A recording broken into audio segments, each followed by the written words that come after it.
کے ساتھ ظلم کرے، خود ظالم بن جائے اور دوسرا مظلوم بن جائے، یہ وہ ظلم ہے جو اللہ کو پسند نہیں ہے۔ اس کی بہت ساری مثالیں ہیں۔ دنیا میں جو سب سے پہلے گناہ ہوا، حضرت آدم علیہ السلام کے دو بیٹوں کے درمیان لڑائی ہوئی، قابیل بڑا ہے، حابیل چھوٹا ہے، اور بڑے بھائی نے چھوٹے بھائی کو قتل کر کے اس کے ساتھ ظلم کیا، اور اس کے نتیجے میں آنے والے جتنے بھی گناہ تھے قتل کے، ایک بری چیز کی اس نے ابتدا کی، اور اس کے نتیجے میں اس برائی کا جتنا بار تھا تا قیامت وہ اٹھاتا رہے۔ یہ دنیا میں سب سے پہلا گناہ ہوا کہ ایک ناجائز اور ناحق انسان کا قتل کر دیا، اور وہ بھی اپنے بھائی کا قتل کر دیا۔ اس کے بعد دیکھیے تاریخ انسانی گواہ ہے، حضرت نوح علیہ السلام آتے ہیں۔ حضرت نوح علیہ السلام سب سے طویل زندگی پانے والے نبی ہیں، اور سب سے طویل زندگی میں ان کی جو صرف دعوت اور تبلیغ کی زندگی ہے، اس کے بارے میں اللہ رب العزت نے فرمایا وہ 950 سال لوگوں کو اللہ کی طرف بلاتے رہے، آ جاؤ اللہ کی طرف۔ 950 سال میں بھی کوئی ایمان نہیں لایا سوائے چند ایک کے۔ تو جس وقت حضرت نوح علیہ السلام مایوس ہوئے تو اللہ سے فرمایا رب لا تذر علی الارض من الکافرین دیارا، اللہ یہ اب ایمان لانے والے نہیں ہیں، اور جب ایمان نہیں لانے والے تو اللہ ان کی اب ضرورت نہیں ہے، زمین کو ان سے صاف اور پاک کر دے۔ اللہ رب العزت نے ان کی دعا کو قبول فرمایا، اور زمین پانی سے بھر گئی اور سب خس و خاشاک کی طرح بہہ گئے، کوئی بھی باقی نہیں بچا سوائے ان کے جو حضرت نوح علیہ السلام کے اوپر ایمان لائے تھے، ان کے علاوہ زمین میں پھر کوئی اور انسان نہیں۔ حضرت نوح علیہ السلام کے بعد ایک دفعہ آپ صلی اللہ علیہ وسلم اپنی مجلس میں بیٹھے ہوئے تھے، آپ صلی اللہ علیہ وسلم کے صحابہ نے دیکھا کہ آپ صلی اللہ علیہ وسلم کی داڑھی کے اندر کچھ سفید بال نمودار ہو رہے ہیں۔ تو آپ صلی اللہ علیہ وسلم سے پوچھا یا رسول اللہ آپ کے اوپر تو بڑھاپا بڑی جلدی جلدی طاری ہو رہا ہے۔ تو آپ نے فرمایا مجھے سورہ ہود جیسی سورتوں نے بوڑھا کر دیا، سورہ ہود جیسی سورتوں نے مجھے بوڑھا کر دیا۔ اس سورہ کے اندر کیا ہے کہ جس میں پچھلی قوموں کے واقعات ہیں، قوم عاد ہے، قوم ثمود ہے، قوم فرعون ہے، جن کو اللہ رب العزت نے اپنی نافرمانی کے نتیجے میں مٹا کر کے رکھ دیا، اور ان کے فرمایا ان بطش ربک لشدید، کہ جب اللہ کسی کی پکڑ کرتے ہیں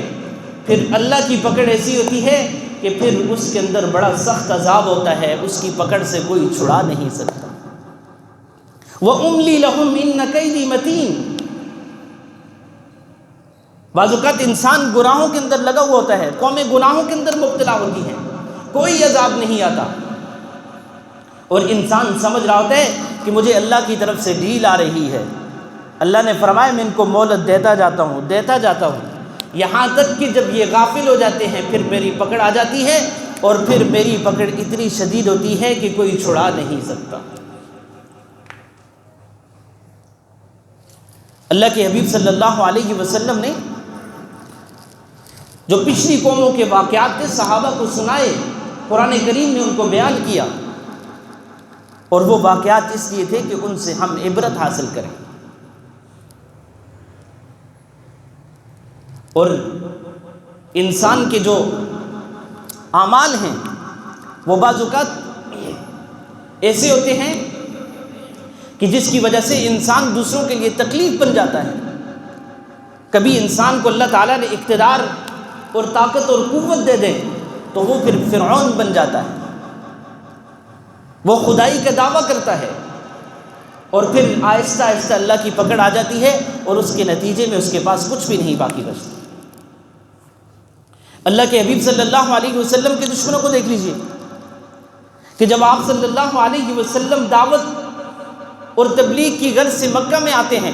آپ صلی اللہ علیہ وسلم کی نبوت کا اعلان ہوتا ہے، تو وہی جو آپ صلی اللہ علیہ وسلم کو امین اور صادق کہتے تھے وہ آپ صلی اللہ علیہ وسلم کے دشمن بن گئے، اور جب دشمن بن گئے تو ایک وقت تک اللہ کی طرف سے ان کو ڈیل پہ ڈیل، اور پھر جب ان کی گرفت کا وقت آیا تو بڑے بڑے سردار، بڑے بڑے نامور پہلوان میدان بدر میں بچوں کے ہاتھوں سے مارے گئے۔ ابو جہل کو قتل کرنے والے 2 یتیم بچے تھے، معوذ اور معاذ، اور جب اس کا قتل ہوا تو اس وقت بھی اس کا تکبر ختم نہیں ہوا۔ اس وقت جب گرا تو کہنے لگا کہ میری گردن تھوڑی سی اوپر سے کٹ جاتی تو کتنا اچھا ہوتا۔ جب اللہ کی طرف سے پکڑ آتی ہے تو پھر انسان اتنا اندھا ہو جاتا ہے کہ اسے کچھ نظر نہیں آتا، اس کی دل کی آنکھیں بند ہو جاتی ہیں، ظاہر کی آنکھیں دیکھ رہی ہوتی ہیں لیکن دل کی آنکھوں کے اوپر اللہ رب العزت پٹی باندھ دیتے ہیں، پھر اسے اپنا انجام نظر نہیں آتا۔ اس لیے میرے بھائیو اور دوستو، اللہ کے حبیب صلی اللہ علیہ وسلم نے فرمایا اتق دعوت المظلوم، مظلوم کی بد دعا سے بچنا، اس لیے کہ لیس بینہا وبین اللہ حجاب، اس مظلوم کی بد دعا اور اللہ کے درمیان کوئی حجاب نہیں ہوتا، اس کی دعا کو اللہ رب العزت قبول کر لیتے ہیں اور انجانے میں انسان اللہ کی ناراضگی کا سبب بن جاتا ہے۔ چنانچہ عبداللہ بن مکی رحمہ اللہ یہ اپنے زمانے کے بادشاہ تھے، تو بادشاہت کا زمانہ ختم ہوا تو جیل کی سلاخوں کے پیچھے اپنے بیٹے کے ساتھ قید تھے، تو بیٹے نے ایک دن پوچھا ابا جان ہم تو عیش و عشرت میں تھے، اتنی اچھی بڑی زندگی گزر رہی تھی، آپ آرڈر کرتے تھے سنا جاتا تھا، آپ بات کرتے تھے، آپ کی بات کے اوپر ہزاروں لوگ تیار ہو کر کے آپ کے سامنے غلام بن جایا کرتے تھے، پھر یہ کیا ہوا کہ آج تو ہماری کوئی سنوائی نہیں، جیل کی سلاخیں ہیں اور کوئی پوچھنے والا نہیں۔ تو انہوں نے اپنے بیٹے کو تسلی دیتے ہوئے کہا بیٹے ہم نے جو عیش و عشرت کی زندگی گزاری، جب ہمارے پاس قوت اور طاقت اور پاور تھی اس وقت ہم تو سو جاتے تھے لیکن مظلوم کی بد دعائیں جاگا کرتی تھیں جو آسمان کی طرف جاتی تھی، اس لیے میرا اور آپ کا یہ حال ہو گیا۔ اسی طرح علامہ ابن حجر رحمہ اللہ نے ایک واقعہ لکھا ہے کہ بعض اوقات انسان طاقت میں ہوتا ہے، جوانی میں ہوتا ہے، خون گرم ہوتا ہے، اور کچھ اس کے ساتھ اگر اس کو مال و دولت کی نعمت بھی مل جائے تو تھوڑا سا اور اس کے اندر تکبر آ جاتا ہے،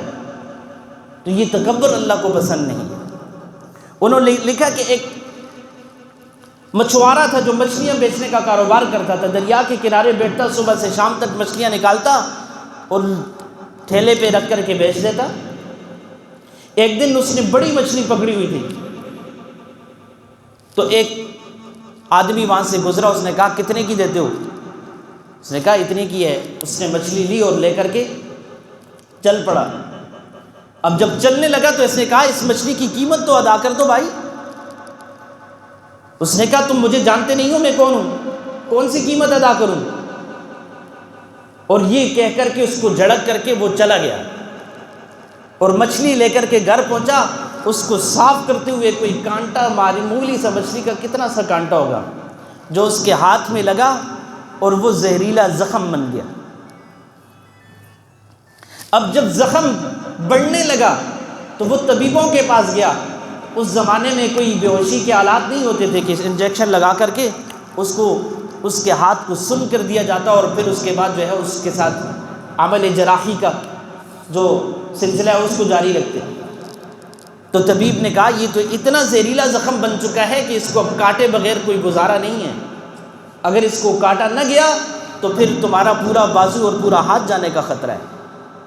چنانچہ دل نہ چاہتے ہوئے بھی اس نے آمادگی کا اظہار کیا کہ چلیں ایک انگلی یہ انگلی کٹ جائے ہاتھ بچ جائے۔ چنانچہ اس کی انگلی کاٹ دی۔ اب انگلی جب کٹ گئی تو زخم مزید پھیلنا شروع ہو گیا۔ پھر جب طبیب کے پاس آیا تو اس نے کہا یہ زخم پھیل کر کے پورے ہاتھ میں سرایت کر چکا ہے، اس کا زہر اتنا شدید ہے کہ یہ بازو کی طرف جا رہا ہے، اب اس کو ہاتھ سے کاٹنا پڑے گا، کلائی سے کاٹنا پڑے گا۔ اس کے لیے بھی وہ آمادہ ہو گیا کہ کوئی بات نہیں، ہاتھ سے کاٹ دو بازو تو بچ جائے گا۔ اور جب ہاتھ کٹ گیا تو پھر کچھ ٹائم کے بعد وہ زخم مزید پھیلتا گیا، مزید پھیلتا گیا، اور یہاں تک کہ پھر نوبت یہ آئی کہ اس کے بازو کو جڑ سے کاٹ دیا، اور کٹا ہوا بازو کسی نے دیکھا راستے میں جاتے ہوئے تو اس نے پوچھا یہ کیسے کٹ گیا؟ اس نے کہا یہ ایک مچھلی کا کانٹا لگا تھا جس سے یہ ایک زخم بنا، اور زخم پھیلتے پھیلتے یہاں تک سرایت کیا کہ اب یہاں تک پہنچایا ہے۔